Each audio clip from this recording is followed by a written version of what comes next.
Did anybody read about the fact that this week Hanukkah and Thanksgiving, first day of Hanukkah and Thanksgiving, occurred on the same day? Anybody see that?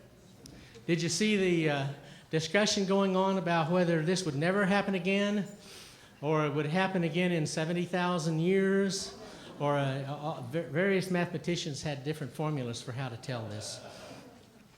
The thing that I thought was interesting is that even though these are centuries-old celebrations, Thanksgiving going back to harvest festivals millennia ago, not just the one that Abraham Lincoln proclaimed or that George Washington proclaimed, but a harvest festival. But the Jewish and the Gregorian calendars, one is based on solar cycles and one is based on lunar cycles. And so one of the reasons why you'll never live to see Hanukkah and Thanksgiving again is because the moon and the sun didn't get together and agree that this would be something that you could celebrate.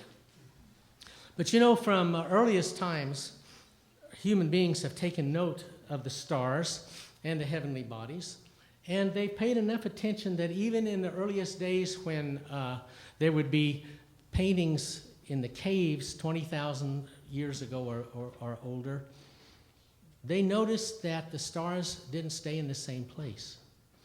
They certainly knew that the sun was bright sometimes and dark others, and they weren't quite sure what to make of this, other than it was pretty obvious that when the sun doesn't last very long, it's cold, and so you should do something about that. And then when it's hot, you should do something about that. Other than that, we don't have any written texts about how people interpreted the meanings of the heavens in the hunter-gatherer epochs of our times. But once people began to settle into having agriculture, then they had calendars that gave them signs for planting and for harvesting. And so there would be a big celebration like, everybody listen up, it's time to plant. I know you got better things to do, but you have to plant. As far as I know, there are no societies that ignored the planting season. They probably would have gone extinct anyway, so we wouldn't know much about them. But planting was a big deal, and then growing and cultivating and then harvesting was a big deal. So both of those were times for dance, for prayer, for celebrations of all kinds. And for thousands of years, we have brought down into our own time a sense that there are times of the year and the sun and the moon and the stars connect us with our very survival, the very foods that we eat. All over the globe, in many periods of time, stars have created some kind of a culture. The star and the crescent moon. Today I think of that and like, well, a lot of the Islamic countries, the Muslim countries, have a star and a crescent as a part of their flag. Some of them might not be pleased to know, at least the radicals, that the crescent and the star were found in Jewish cultures back in about 1400 years before the birth of Christ. So the idea of a crescent and star are probably Canaanite in origin. The Jews probably didn't even create it. There were times in tribal cultures, 2,000, 3,000 years older than us, that created that. The Star of David, that's fairly well known. It's on the Israeli flag. People know what that is. It's a hexagon. It's got a triangle facing upwards and a triangle facing below.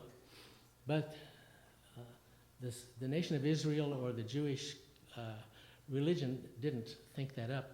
They can go back 3,000 or 4,000 years and find in Hindu cultures that symbol. And it was a part of the triangle facing upward was the male symbol of fertility, and the triangle facing downward was the female symbol of fertility. And when you unite them, then you have life itself. And so what we call the Star of David is an ancient symbol of life itself. These days, you're going to see some news about the Star of Bethlehem. This is the time when reporters like to go out and interview astronomers and say, what do you think that star was that shined over the town of Bethlehem? And different astronomers will tell you what their best guesses are, and they'll say, well, you know, there was a couple of planets that came real close together. They could have been a big, bright star. And but the problem is they always say, well, that was 6 or 7 years before we think Jesus was born, or 6 or 7 years after we think Jesus was born. And all that's very interesting to me, but as a part-time theologian and part-time skeptic, my irreverent question is, how did they get that star to point down onto Bethlehem? Now, in our neighborhood, we got a little star that shines on the roof of the Dunkin' Donuts, and it shines up into the clouds to let you know, but that's the opposite direction. So we know where the Dunkin' Donuts is, but I don't know where the star that shined on Bethlehem might be. But that's okay. It's a lot of fun.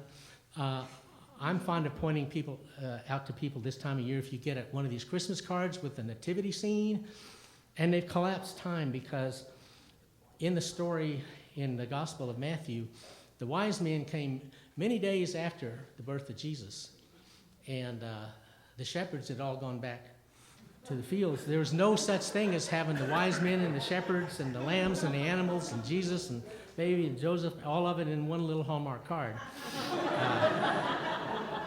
But then we like to have our imaginations triggered.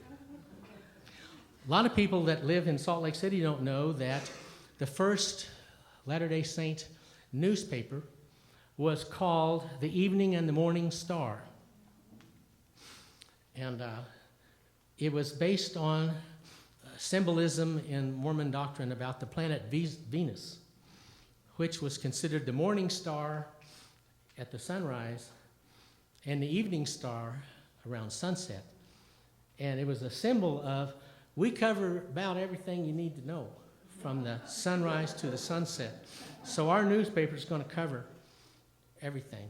So the morning star and the evening star for the religion. So ask a trivia quiz. Ask some of your friends, Anybody you know how important the evening star and the morning star were in the LDS history? I know, and you don't, so.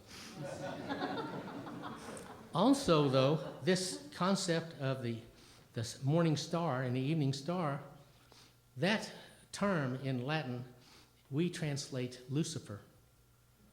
And there are traditions about how, clear back in Canaanite mythology, before the Jews were in what they now call Israel, that there were stories about how in the creation there was one angel that decided he didn't like the way things were going, and he rebelled.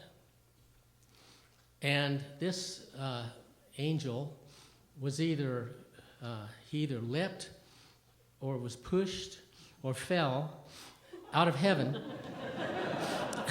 And so according to this, our whole fallen world is under the domain of Lucifer.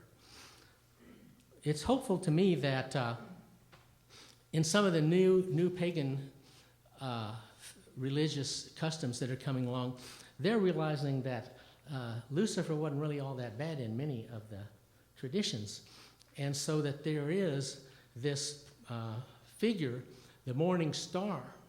And so as various religious groups, like we're going to have the solstice celebration, are based on looking at how angelic realities and celestial realities all come together to tell a story about who we are.